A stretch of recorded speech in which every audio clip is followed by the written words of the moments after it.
El siguiente segmento tiene contenido o opinión. 6:25 de la mañana, gracias por la enorme visualización que ya tenemos, así se manifiestan nuestros internautas, siempre la recomendación con respeto, por favor, con altura, discrepen, acójanse a la libertad de expresión en nuestra transmisión, ustedes pueden comentar, pero les pido por favor que no se falten el respeto, que se priorice el respeto entre ustedes que están justamente participando de este espacio.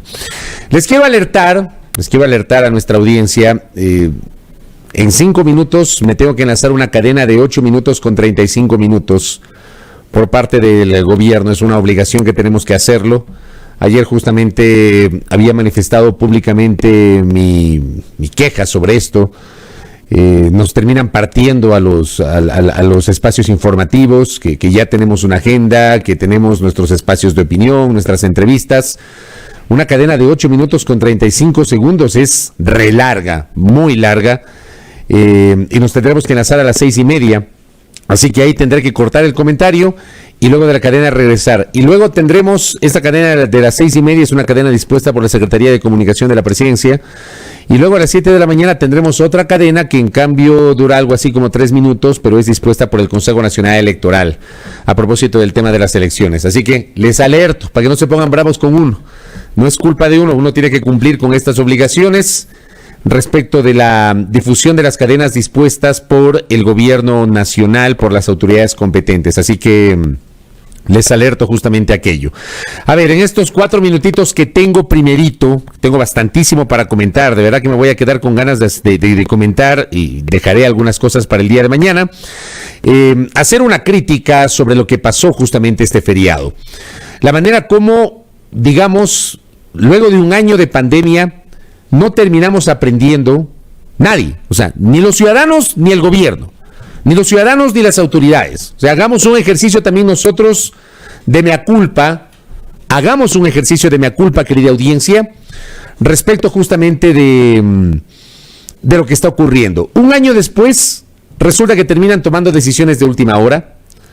Recuerden ustedes que el lunes de la semana anterior ya conocimos que se iban a dar restricciones, que terminaron afectando al sector turístico que ya se estaba preparando para el feriado de Semana Santa, que eran medidas necesarias, pero sin duda alguna, tomando en cuenta cómo se han disparado las cifras del COVID-19 en el Ecuador. Había que tomar una decisión, por supuesto que había que tomar una decisión, pero terminaron siendo decisiones confusas, tanto así que la primera resolución después fue modificada, porque ni siquiera se pusieron de acuerdo en el tema de las horas. O sea, en la primera resolución salió mala hora. En la cuenta Twitter del presidente de la República apareció otra información y después colgaron información real de lo que había aprobado el Comité de Operaciones de Emergencia COE Nacional. O sea, ni siquiera en eso tuvieron la prolijidad de emitir una información adecuada. Después, dejaron abierta la puerta para que las municipalidades resuelvan como quieren el tema de la movilidad en sus respectivos cantones. Guayaquil, por ejemplo, mantuvo la libre movilidad hasta las 7 de la noche y a partir de las 7 de la noche una restricción. En el caso de Quito se mantuvo el mismo proceso de las placas que ya estábamos acostumbrados desde hace varias semanas y aplicar una restricción de 22 horas a 6 de la mañana. En el caso de Guayaquil, esta restricción de 19 horas a 5 de la mañana, pero sin restricción durante el día. Y después, faltando 30 minutos para la medianoche del pasado jueves. Estas cosas son las que evidentemente molestan, terminan confundiendo.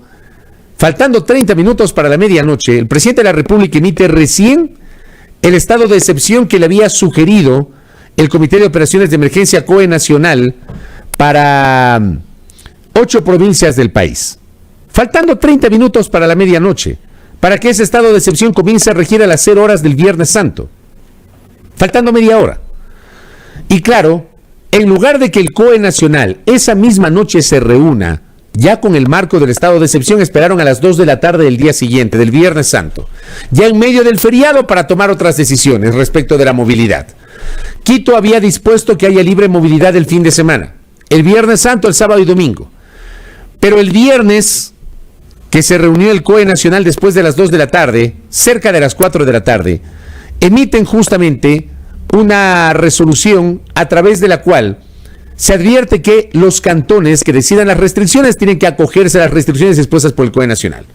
Entonces Quito ya no pudo manejar el tema de la libre movilidad, no lo pudo hacer, y tuvo que acogerse justamente a las restricciones por placas para viernes, sábado y domingo. O sea, ni en eso se terminan de poner de acuerdo, ni en eso, y terminan confundiendo a la gente. El decreto ejecutivo incompleto, la resolución del COE Nacional incompleta, y obviamente los cantones cada uno tomando sus decisiones. Era imposible entender justamente las regulaciones de cara a este feriado. Imposible. Porque no se terminan de poner de acuerdo. De verdad. Más fácil era leer el álgebra de Baldor, que revisar las resoluciones, los instrumentos normativos aprobados por las autoridades en el marco del feriado. Y ya cuando estábamos en la mitad del Viernes Santo, se les ocurre que sesione el COE Nacional. O sea, tengan un sentido de prevención, un sentido de urgencia. Si el decreto ejecutivo se emite cerca de la medianoche, ese rato tenía que haberse reunido el Comité de Operaciones de Emergencia Nacional, COE, para establecer las regulaciones complementarias. Pero creo que ya estamos acostumbrados a que lamentablemente operen con esta discrecionalidad, con esta improvisación en el medio de los ciudadanos, que no sabemos qué hacer. Cierran los parques en Quito, pero no cierran los centros comerciales. Cierran los parques. Cerrado el Bicentenario, cerrado el Chaquiñán en Cumbayá. En el caso de la Carolina, que no se puede cerrar obviamente porque no tiene cerramiento, pero había controles por parte de la policía a la gente que estaba allí. Pero no cierran los centros comerciales. Cuando evidentemente en un parque, en el Parque Metropolitano, en el Parque La Carolina, se puede respirar algo más de aire puro. Esas cosas evidentemente hay que analizar. Bueno, me voy a enlazar con una cadena dispuesta por el gobierno. No se vayan, por favor, no se vayan. Si se van, regresen. En 9 minutos estaremos nuevamente con ustedes. Me enlazo cumpliendo con la disposición de la Secretaría de Comunicación de la Presidencia.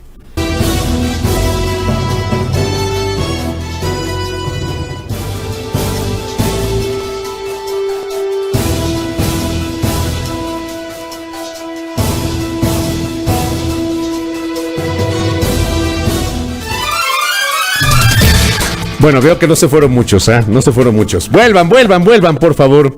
Gracias, seguimos y aprovechemos los minutos que nos quedan para seguir comentando justamente los temas. Bueno, yo estaba diciendo justamente estas desprolijidades que muchas veces se cometen, ¿no? Le envío un abrazo hasta el otro lado del charco, ¿no? Cruzando el charco a Tamara Hidrobo, que nos sintoniza desde los Países Bajos. Claro, dice... Y se pregunta, ¿no? Cerrados parques y abiertos centros comerciales. No tiene sentido. Perdónenme, no tiene sentido. Yo puedo entender, por ejemplo, y estoy de acuerdo, que hayan suspendido el ciclopaseo. Ya, eso tiene sentido. Porque el ciclopaseo evidentemente es un espacio en el cual puede haber algún tipo de aglomeración, sobre todo en algunos sectores. Es verdad. Ya, uno puede entender eso. Pero no el tema de los parques. No tiene sentido el tema de los parques. Sobre todo el Metropolitano o la Carolina, ni siquiera el Bicentenario. Controlen evidentemente que no haya aglomeraciones, ni mucho menos. Pero no cierren los parques porque terminan siendo justamente un espacio donde uno puede respirar, donde uno puede relajarse un poquito, y obviamente ya depende también de uno el tema del distanciamiento. Pero insisto, es parte de estas cosas absolutamente extrañas que están ocurriendo en el Ecuador. Bueno, dejemos el tema de este desastre de los decretos y de las resoluciones del COE y hablemos un poquito de política. Hasta para criticar hay que tener argumentos. Ya empezaron algunos sectores políticos, porque aquí todo el mundo tiene tatuado un sector político en particular, a decir que el Delfín Quispe, el alcalde de Guamote, es correísta. Delfín Quispe, quiero contarle a la audiencia, fue candidato por el movimiento Pachacutic y por Pachacutic ganó las elecciones en 2019 para ser alcalde del Guandón Guamote en la provincia de Chimborazo. Al menos, si vamos a criticar la postura de Quispe, al menos tengamos el rigor de decir a qué orientación política se pertenece. Delfín Quispe no fue alcalde correísta ni fue político de la Revolución Ciudadana. Fue auspiciado por el movimiento Pachacutic, al menos con rigor, digámoslo. Si no les gustó la actitud de Quispe, que tienen todo el derecho en cuestionarle, al menos partamos de la verdad y no inventemos las cosas. Porque como bien dice la palabra, solo la verdad nos hará libres. Pero aquí estamos llenos de mentiras, de prejuicios, de lugares comunes. Le critican a Quispe, pero no le criticaron a Cynthia Viteri cuando dispuso el cierre de los puentes en la ciudad de Guayaquil durante los episodios de octubre del 2019. Ambos hechos, para mi concepto, ambos hechos equivocados. ¿Ya? Y los que aplaudieron a Cynthia Viteri critican a Delfín Quispe y a la gente de Guamote. Y los que aplauden a Delfín Quispe criticaron a Cynthia Viteri. Esa es la sociedad que tenemos. Aquí depende del personaje y depende del momento político para aplaudir o para criticar.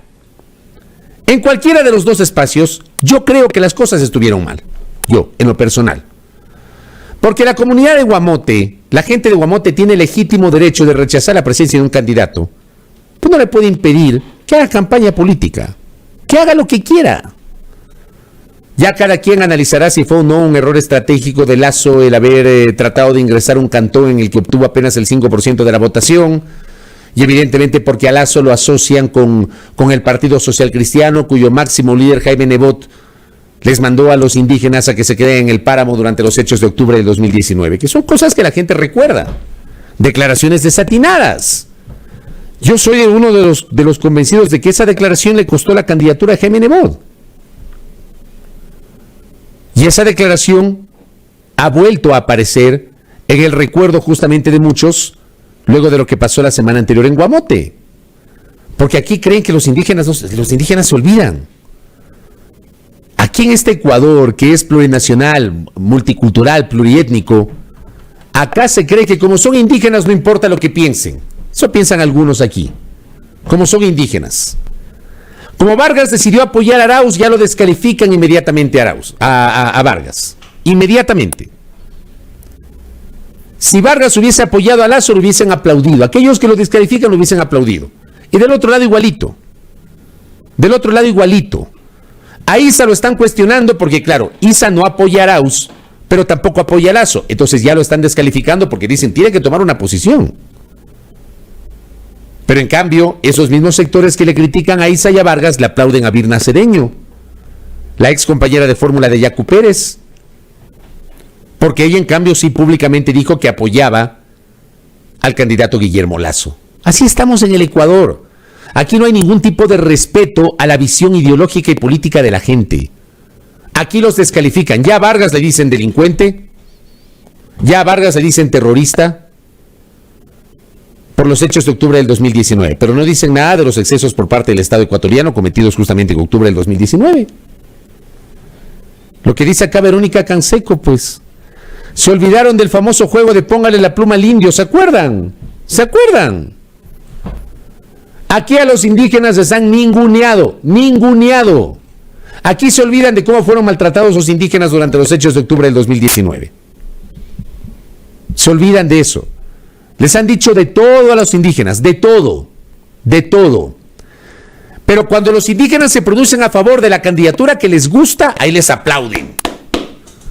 Pero si se pronuncian los indígenas por la candidatura que no les gusta, le cuestionan, le insultan, le ofenden, le hacen campaña sucia. Así son en el Ecuador, así somos en el Ecuador. Aquí no hay ningún respeto a la tendencia política o ideológica de la gente. Aquí es el insulto dependiendo de la orientación política e ideológica. Jaime Vargas tiene el derecho de votar por quien quiera. Y además hay que conocer la cosmovisión de los indígenas. Más adelante tendremos un diálogo con Nina Pacari. Que seguramente, yo no sé, me imagino yo que Nina Pacari no estará de acuerdo con la decisión de Jaime Vargas por una razón. Porque ya la CONAIE tomó una decisión orgánica. La decisión orgánica de la CONAIE fue no apoyar a ninguno de los dos candidatos. Entonces eso seguramente generará algún tipo de cisma sobre Jaime Vargas, que entiendo está de salida como presidente de la Confederación de Nacionalidades Indígenas del Ecuador. Pero yo les apuesto, pero les doy mi cabeza, a que si la postura de Jaime Vargas hubiese sido la de apoyar a Lasso, no hubiese importado, para los sectores que hoy le critican, no hubiese importado que Lasso se haya pasado por encima de la decisión de la CONAIE, de la decisión colectiva de la CONAIE. Lo hubiesen aplaudido. Porque así somos en el Ecuador. Así somos en el Ecuador. Ahora, evidentemente en el debate público, querida audiencia,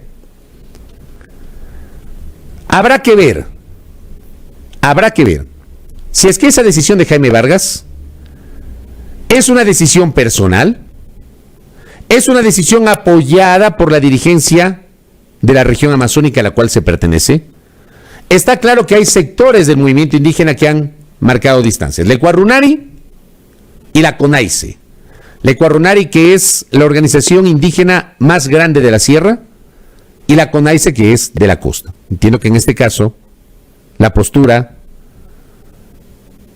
de Jaime Vargas responde básicamente a la región amazónica a la cual él se pertenece. Yo parto de esto que digo: descalificar una decisión personal en este momento, insultando, agrediendo, diciendo que es terrorista, que es delincuente, que no sé qué, que no sé cuánto. Yo insisto, si Vargas se hubiese pronunciado a favor de la otra tendencia o de la otra candidatura, seguramente lo hubiesen aplaudido y hubiesen hablado de un ejemplo de dignidad, que hay que tomar partido, que el voto nulo es favorecer a la otra candidatura, bla, bla, bla, bla, bla. Porque somos así en el Ecuador. Somos así.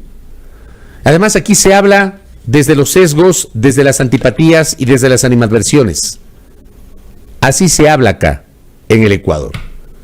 Y a propósito de por ahí un par de mensajes que estaba leyendo medio de refilón, quiero insistir en lo que les explicaba la semana anterior. Si Jaime Vargas, si Leonidas Issa, si otros dirigentes cometieron un delito asociado a los hechos de octubre del 2019, donde sí hubo excesos por parte de los manifestantes, porque los hubo excesos por parte de los manifestantes, ¿ya?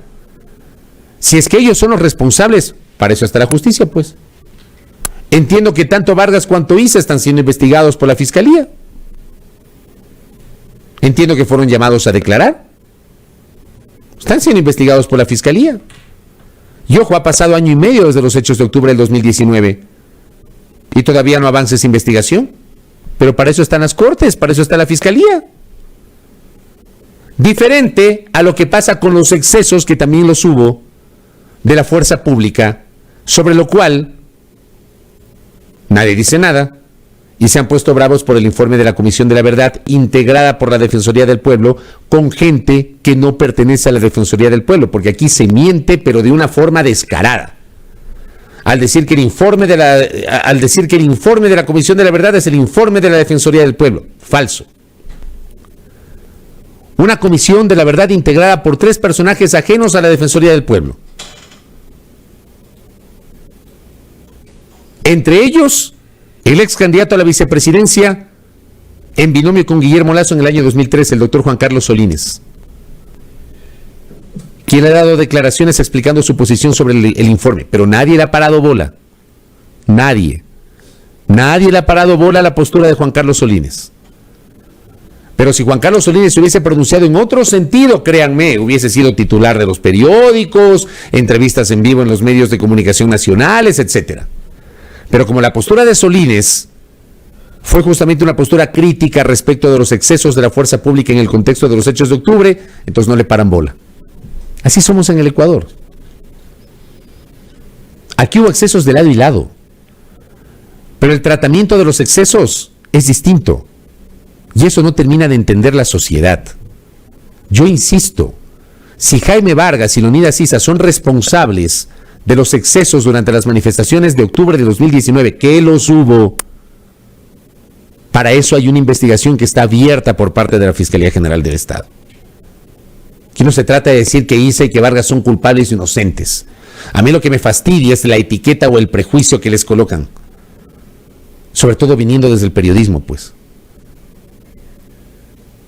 Yo no me atrevería a decirle a Vargas terrorista y luego pretender entrevistarle a Vargas, pues. Imagínense. Yo no creo que aquellos que le dicen terrorista son capaces de decirle en la carga terrorista a Jaime Vargas o a Leonidas Issa. Y ahora, claro, tienen un nuevo argumento. Como Vargas decidió apoyar a la corriente política que les cae mal, igual pasa con el tema de Lasso. Si Lasso recibe apoyos de un sector y al otro sector, como le cae malazo, empiezan a descalificar esos apoyos. Es igualito. Pero claro, ¿por qué menciono el tema de Vargas? Porque claro, ahí se amplifica mucho más. Se amplifica mucho más. Que cómo así Vargas se atreve a respaldar a una corriente política en particular. No les gustó. Pero si Vargas hubiese apoyado a la otra corriente política, lo hubiesen aplaudido.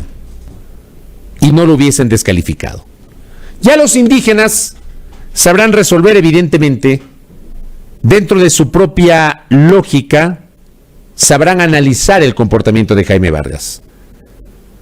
Porque además el comportamiento de Jaime Vargas, querida audiencia, termina reflejando que la CONAIE no es Pachacútec. Hace rato. Y yo les invito a hacer un ejercicio de memoria, pues. La CONAIE no respaldaba la candidatura de Yacu Pérez a la presidencia de la República. La postura de la CONAIE era respaldar la candidatura de Leonidas Issa o de Jaime Vargas a la presidencia de la República. Y ya en la definición de las candidaturas, ya hubo un divorcio. Ya hubo un divorcio, que no es reciente además, entre la CONAIE y el propio Pachacútec. Ya hubo un divorcio. O sea, esto no es nuevo. Esto ya viene desde hace algún tiempo atrás. Ya hubo un divorcio. Y ojo que Pachacútec nació como el brazo político de la CONAIE. Y Pachacútec tuvo su primera participación política, que fue muy interesante, en 1996. Cuando además Pachacútec, en alianza con el movimiento Nuevo País, impulsaron la candidatura presidencial de un mestizo, de Freddy Ehlers, quien quedó tercero en esa elección, en la que terminaron como finalistas Jaime Nebot y Abdalá Bucarán. Y Pachacútec a lo largo del tiempo ha tenido un papel interesante dentro de la esfera pública. Ha estado presente Pachacútec, no con la fuerza que estará presente en la próxima asamblea, porque esta terminó siendo la participación más exitosa de Pachacútec, que también hay que analizarla. ¿Por qué esta fue la participación más exitosa de Pachacútec, más allá de la figura de Yacu Pérez? Porque hay un segmento de la gente, un segmento de la sociedad ecuatoriana que está cansada de la disputa entre el correísmo y el anticorreísmo. Hay un segmento en la mitad que quiere un cambio, pero que está harta del clivaje político de los últimos años entre el correísmo y el anticorreísmo. Que es una cosa que termina siendo fastidiosa. Y créanme, hasta cuando uno hace una crítica sobre una cosa distinta, automáticamente ya hay gente que asume o que se mete ahí al correísmo. O sea, es una cosa, ya parece hasta una enfermedad. El correísmo versus el anticorreísmo, parece una enfermedad. La política ecuatoriana está contaminada de esa discusión. El periodismo ecuatoriano está contaminado de esa discusión. Totalmente contaminado. O sea, no hay otra cosa, no hay otra forma de pensar. Pero les acabo de decir, pues, Delfín Quispe respondía a Pachacútec y resulta que ya algunos le dijeron el alcalde correísta. O sea, es lo único que tienen en la cabeza. Entonces hubo un grupo de gente acá que se cansó de esa disputa y que quiso algo distinto. Y Yacu Pérez estuvo a punto de entrar a la segunda vuelta electoral. Y Pachacútec va a tener el mayor número de legisladores en su historia, desde 1926, en la asamblea que se va a instalar el 14 de mayo de este año. La gente quiso algo distinto. Y Pachacútec apareció justamente capitalizando esa necesidad de un segmento de la población, al igual que Javier Hervas. Pero Pachacútec hoy no refleja los intereses de la CONAIE, y está claro que hay un divorcio entre la CONAIE y el movimiento Pachacútec, entre los dos. Y eso seguramente va a provocar que en estas horas haya algún tipo de decisión sobre la figura de Jaime Vargas. Pero yo les insisto, es muy fácil aplaudir o condenar desde afuera según mi visión o según lo que me interesa. Es muy fácil. Dentro del movimiento indígena hay espacios de debate colectivo. Espacios que son totalmente distintos a lo que nosotros los mestizos creemos. Los indígenas lo analizan de otra manera. Y por otra parte, esto también hay que decirlo, en el propio movimiento indígena hay diversas visiones, y además la visión de la dirigencia no necesariamente es la visión de las bases. Yo me permito recordarles eso. Si bien es cierto, las decisiones en el movimiento indígena se caracterizan por ser tomadas de modo colectivo, entendiendo su propia idiosincrasia y sus propias lógicas, que desde este lado lamentablemente hay gente que no las entiende porque nunca ni siquiera han abierto Google para entender o para revisar cómo funcionan las decisiones del movimiento indígena. ¿Ya? Esas decisiones terminan siendo colectivas de la dirigencia, pero no necesariamente terminan reflejando la visión de las bases. Yo mismo como periodista he sido testigo de múltiples discusiones al interior del movimiento indígena. Múltiples. Y tienen una forma de pensar totalmente distinta. Totalmente distinta. Por eso a alguna gente de la CONAIE le ha molestado la postura de Jaime Vargas. Totalmente legítimo que les haya molestado, porque consideran que Jaime Vargas se saltó por encima de la resolución colectiva de la CONAIE. Ese es el tema de discusión. Pero de allí a descalificar a Vargas porque decidió apoyar a un candidato, porque yo les insisto, les reitero, si Jaime Vargas decidía apoyar al otro candidato, como lo hizo Birna Cedeño,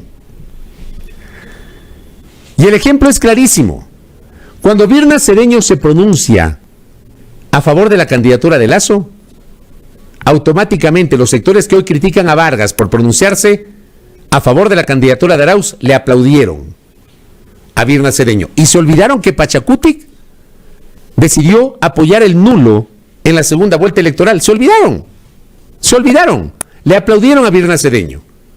Y esos mismos sectores que le aplaudieron a Birna Cedeño hoy le recuerdan a Jaime Vargas que la CONAIE y que Pachacutic decidieron votar nulo. ¿Sí se dan cuenta? Así funciona la política aquí en el Ecuador.